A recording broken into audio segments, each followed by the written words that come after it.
the Creative Chats podcast with Mike Brennan. Welcome to another episode of Creative Chats. It's the podcast for artists, makers, and content creators where we talk about creativity, the creative process, and story. I'm your host, Mike Brennan. I'd love to invite you to stop by dailycreativehabit.com. I have created all sorts of resources for you because I truly believe that when you create, we all win. So I want to see as many of you stepping into your creativity fully, closing the gap between where you are and where you want to be. And I want to help you do that. So I've created resources like the Daily Creative Habit Journal. I've written a book, Make Fun a Habit. I have all sorts of free resources like this podcast and a Facebook group called Daily Creative Habit. Also, the paid membership for Daily Creative Habit, where we get together with like-minded creators, all pushing in the same direction, encouraging each other, and saying we're going to show up every single day to create something to get our work out there into the world. So if you would like to be a part of any of those things, again, stop by dailycreativehabit.com or simply visit my website, which is mikebrennan.me. Hey friends, it seems that no matter which way we turn, we are being bombarded by conversations dominated by AI, right? I mean, the effects of AI on certain industries, the ever-growing and changing ways that AI is impacting our society, our careers, and certainly on this podcast, I've had several guests who have spoken about AI. I've spoken a little bit about AI, and typically there are those who are on one side who are all for it and are embracing it and learning and using, and then those in the other camp who are resisting and saying this is bringing about unneeded change, unwelcome change. And honestly,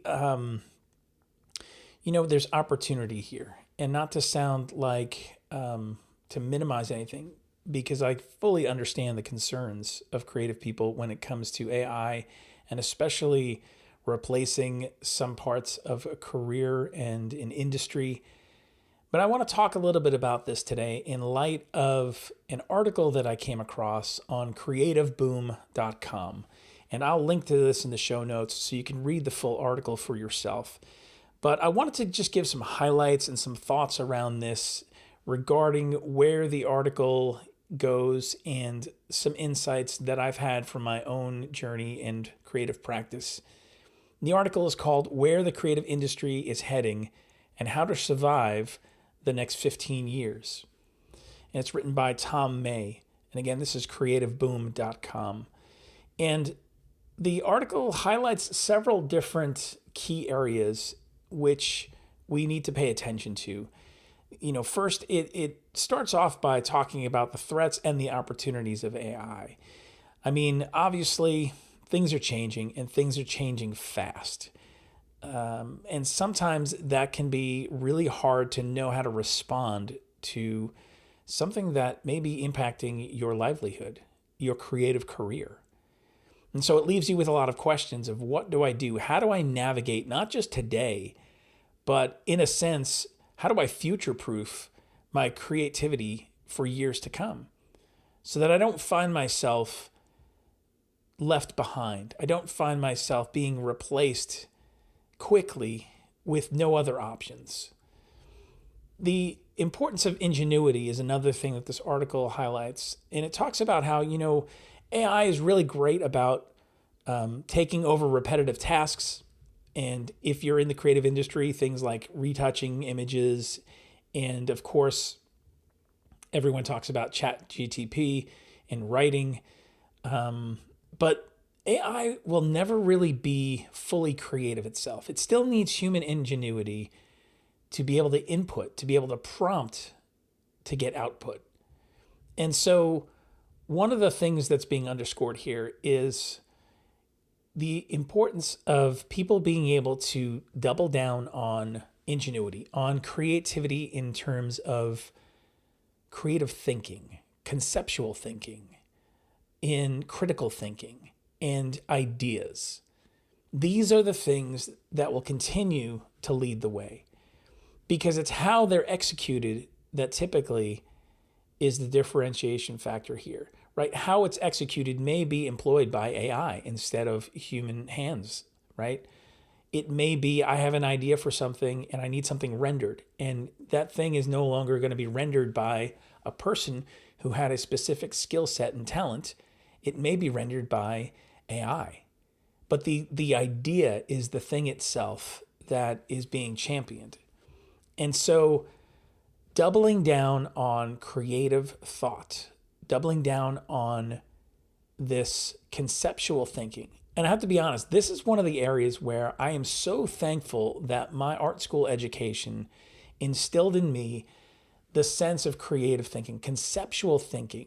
School of Visual Arts did an amazing job at really challenging us to think differently, to think about problem solving, not just simply learning a skill set of how to use Photoshop and Illustrator and doing a lot of the rendering and mechanics of a project. Sure, we needed to do those things, but underneath that was, what are the ideas that you have? What is it that you want to say? And that certainly is going to be something that will continue into the future of people having ideas, people having something they want to say, creative concepts. And again, how those concepts are executed may differ, but it's the concept itself right now that is the thing that is to be underscored. The next thing that it talks about in the article is focusing on human-centric skills. This is one of those areas where obviously the more people use AI, ChatGPT and Midjourney and Firefly for images, the more the stuff starts to look the same, the more that, sure, things are democratized for people, and people can certainly have output quicker. But at what point do you say, I need something a little more human? I need something that obviously was touched by human hands and created by a human, not just a machine. And that will be the thing that stands out in and amongst all the things that have been created by a machine. The article suggests to thrive in this environment, creatives should focus on developing skills such as, number one, empathy and emotional intelligence, the ability to see yourself in somebody else's situation, to have emotional intelligence. Number two, critical thinking and problem solving.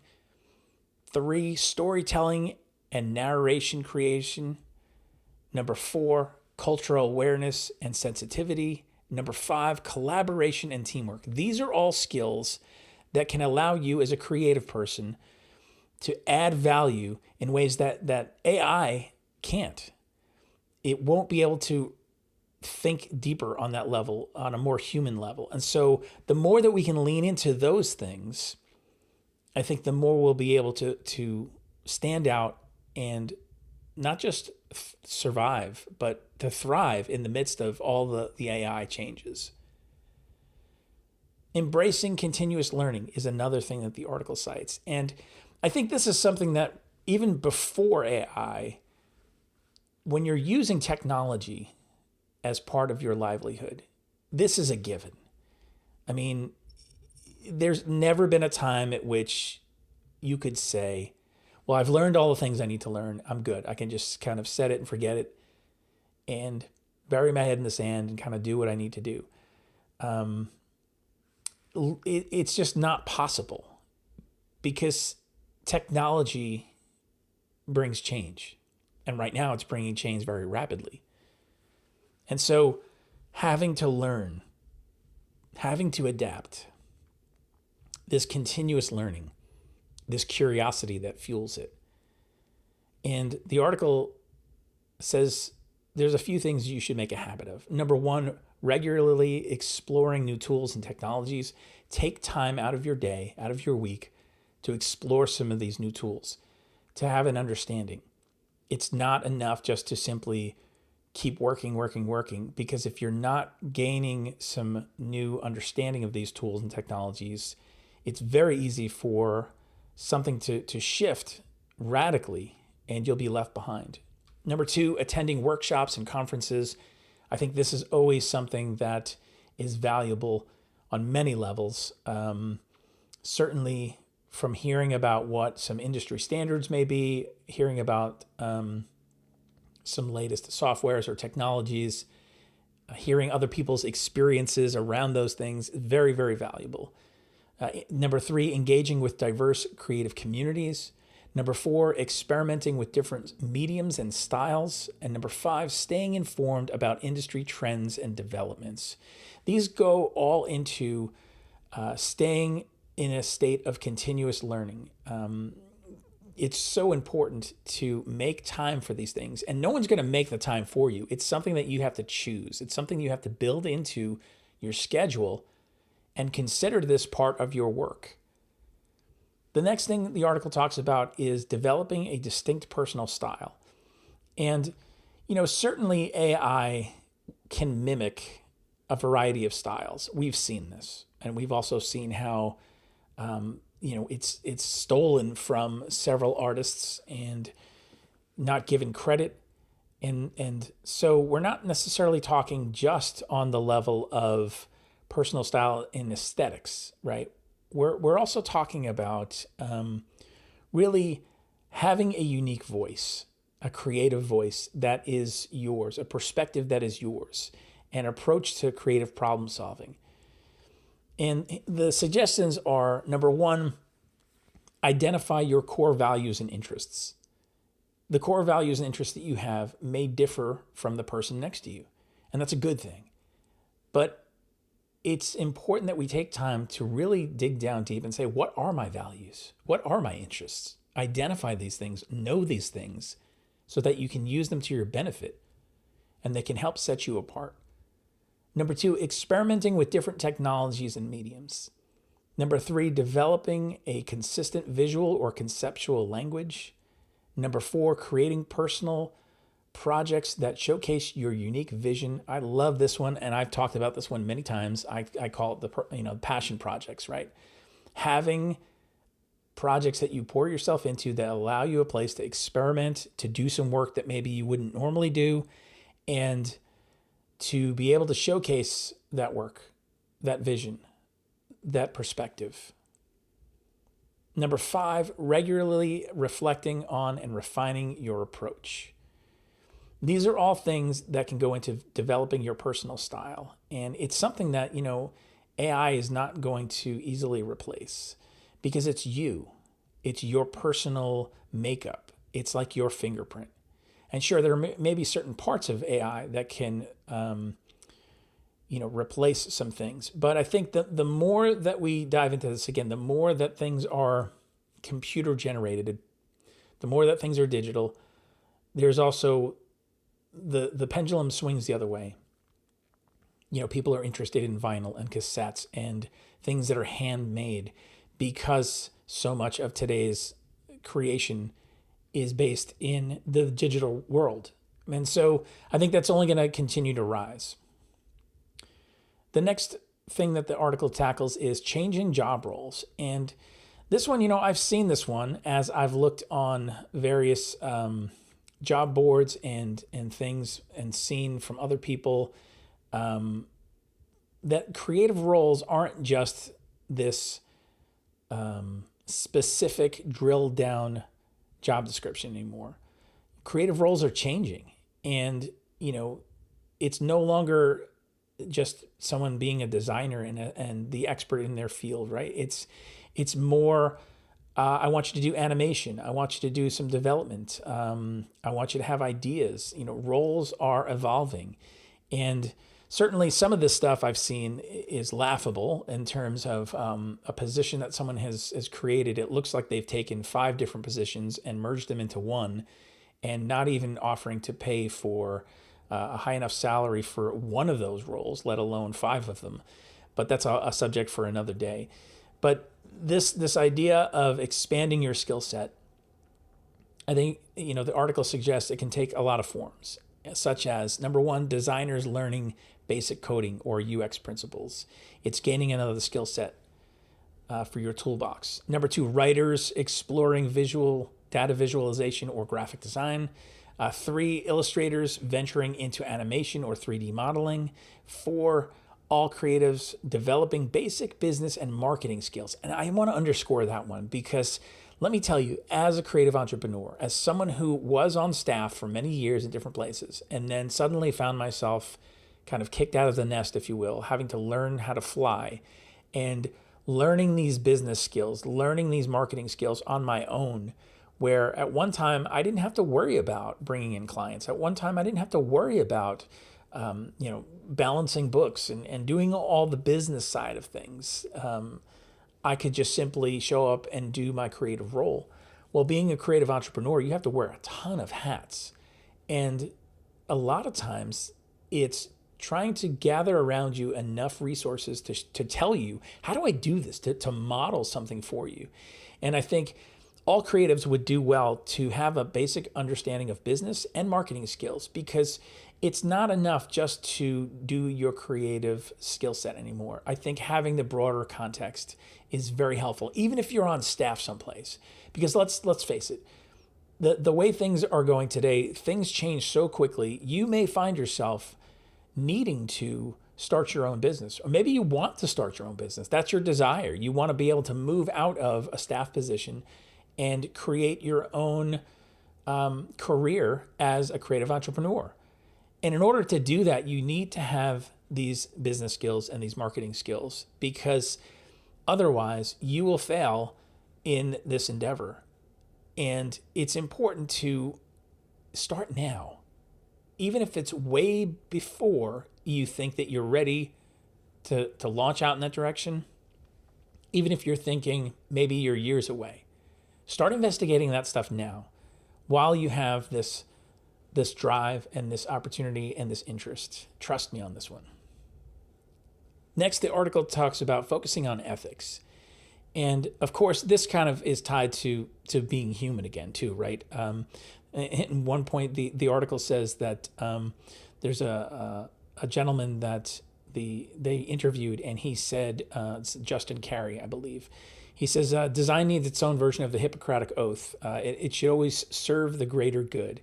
And, I do agree with that. I do think that we should use our skill sets for good, not evil, and not just design, but I think all of creativity. Bring value to people. Make the world a better place. Serve people through what it is that you do and you enjoy doing. And I think you can't go wrong there. And so, in terms of having this focus on ethics, there are a few suggestions here. Number one, ethical design principles. 2, accessibility standards and best practices. 3, sustainable design approaches. 4, cultural sensitivity and inclusive design. 5, the social impact of our work. And let me just be clear, obviously the article is talking a lot about design. That's the focus here, right? And visual aspects. But regardless of whatever your creative career industry is that you may be listening to today from, I think these things are still applicable. And so just run it through your own filters as we're talking about these things. The next section is talking about building strong networks. And this is one that I absolutely love. I know it's easy if you are someone who is more introverted. You would love to just kind of go in your cubicle or your cave and kind of do your thing and not be bothered, and then kind of come out with the work that you needed to do and then interact in the team meetings and so forth. But let me tell you that cultivating this ability to build strong networks will serve you so very much. A friend of mine says, relationships are like rocket ships. Mike Kim, he said that. He's been on this podcast before, and he was also a business coach of mine. And it's so true. Relationships are like rocket ships, because you just never know who may hold the keys to something that you need, whether it's something for a project, an opportunity, an insight, a collaboration. When you get with other people and you start to talk about things, something can happen that won't happen if you're in isolation. And so what does that look like today? It's giving some examples here. 1, actively participating in online creative communities. I think this is probably low-hanging fruit.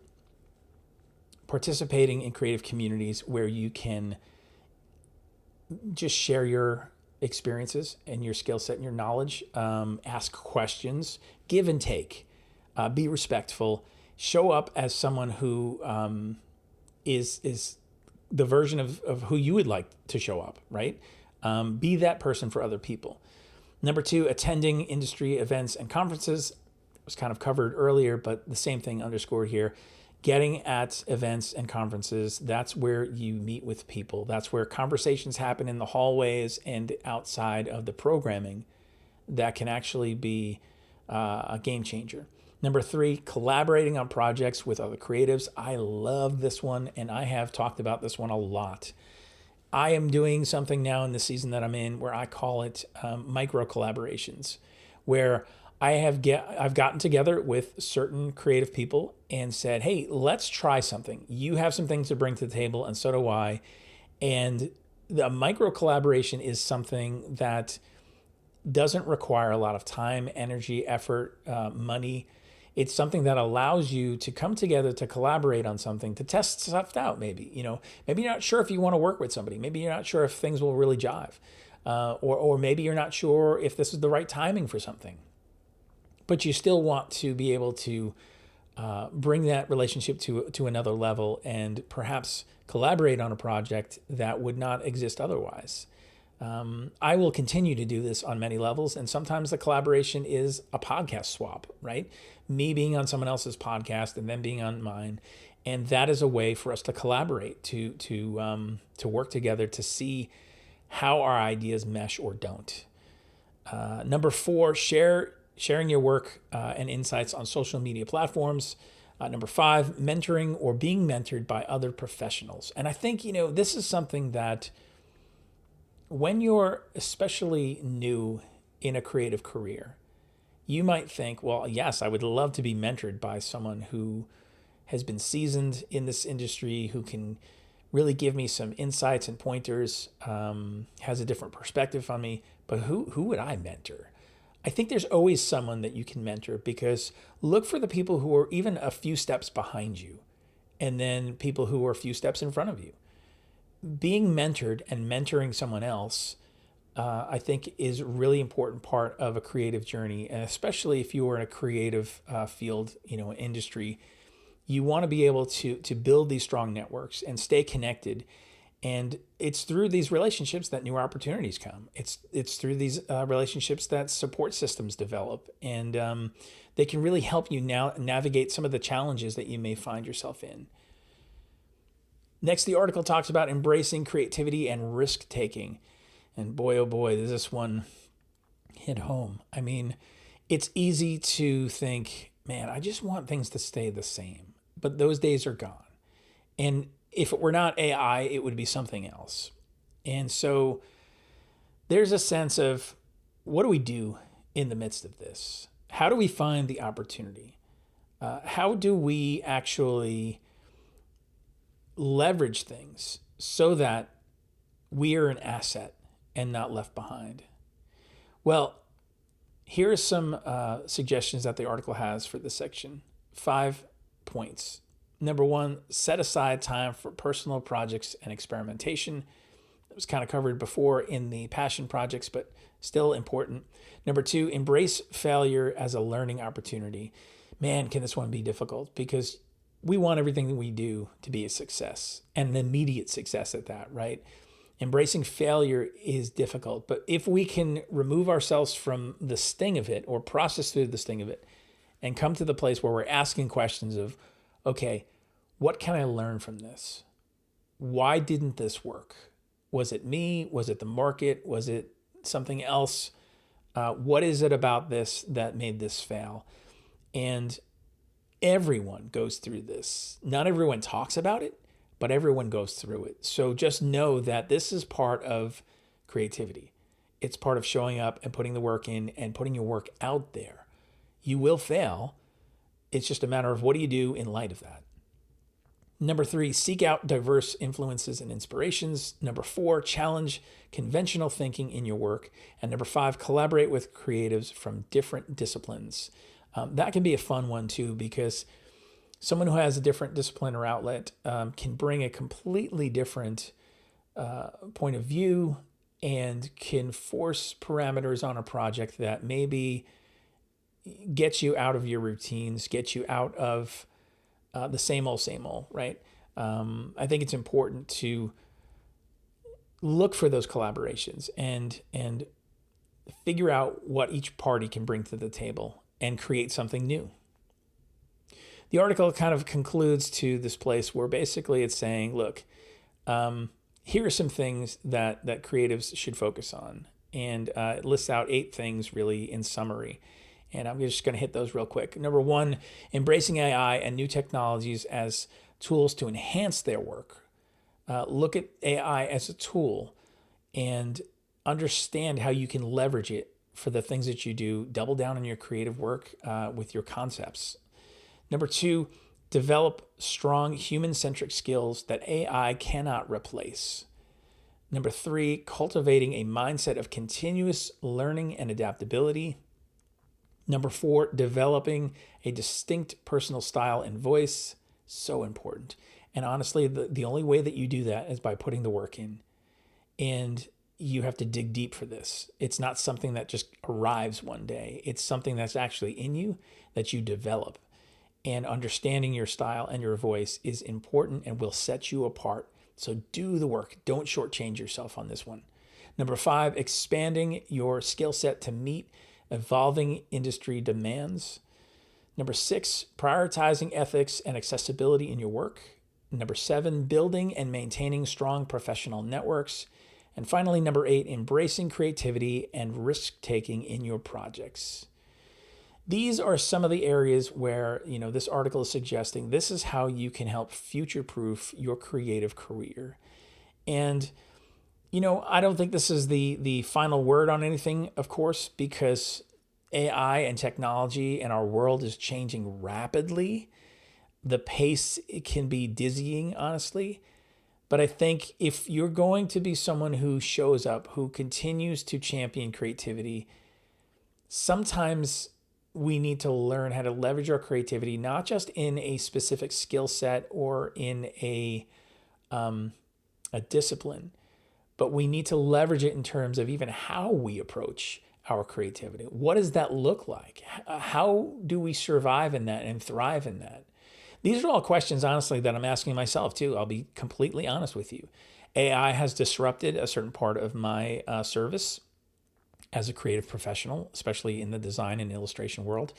And I am looking to see, first, how do I leverage this for my opportunities so that I don't get left behind in some things, right? I think if you just stand there with torches and pitchforks and say, AI, go away, that's not going to happen. We're well beyond that. The genie is out of the bottle. And so now, in light of this, even if it feels like an unwelcomed guest, what do you do? How do you survive? What do you do in response to this? And sure, maybe you didn't choose it, but it's here. And what you do next can be really the determining factor of whether or not you survive in the midst of these changes. And honestly, at the end of the day, some of the things this article suggests about the human side of things, about conceptual thinking, ideas, these are the things that I have always championed and I will continue to champion.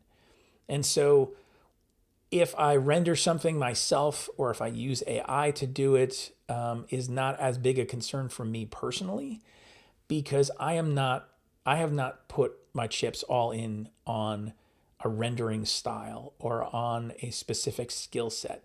It's really a larger creative expression. And I understand that not everyone may agree with that. Not everyone may be aligned with that. And that's fine. I'm just saying, look, this is what's happening in our world. And if you work in a creative position, this is what's happening in the industry. And be proactive in dealing with this. Don't bury your head in the sand. Figure out what can help you move forward, what can help you get a leg up and be different from a lot of the things that are happening today and may happen tomorrow. And that will only happen if you get curious, if you ask questions, if you take the time to be intentional about pursuing that and asking, what does this look like for me today and maybe tomorrow? How do you position yourself so that you're open in your mindset and you're open, looking for possibilities, looking for opportunities? I hope that this has maybe sparked some ideas, maybe sparked some fuel for conversation. And again, I am not saying that I am the end all be all, nor is this article, but I think this is a good conversation to have. I think these are good thoughts to have rolling around our minds, to wrestle with, to figure some of these things out. And certainly, even aside from AI, a lot of the things that this article suggests are important things, such as building networks and expanding your skill set. It's being proactive in your career and in your creativity. It's having agency and ownership over yourself as a creative person, and not expecting someone to hand you something, not expecting something to just appear, not expecting you just to get lazy and hide someplace and for you to be able to ride things out. But really, if you want to be the creative person that you were created to be, engage, show up fully. Even if there are times when you find yourselves broken and bleeding a bit and failing and wrestling, show up for the fight. I think this is something that we'll continue to have conversation around, but for right now, I think it would be great if you just go visit this article. Again, I'll put it in the show notes. It's on creativeboom.com, and go take a look at this article, formulate some more thoughts, and if you have other thoughts about this, I'd love to hear some of those as well. This is a creative conversation ongoing, not for arguments, but for really helping each other figure out how to move forward in a world that is continually expanding and changing. So as I always end these solo episodes, I want to charge you, go create something.